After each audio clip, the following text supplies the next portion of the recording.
Hi, I'm experimenting with my little egg type of container. This is how it looks. Yeah, you see? This omelette.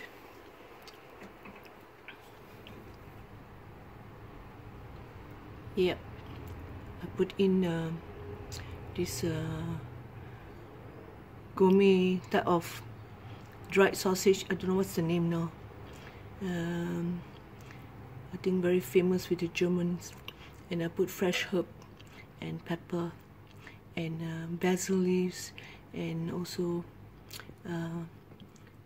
this shallot and this garlic shoot.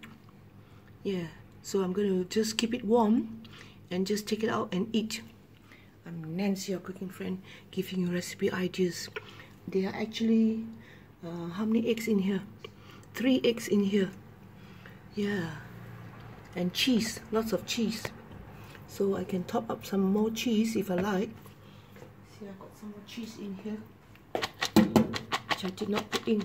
So I can melt some cheese on top over here just before eating. Alright, thank you.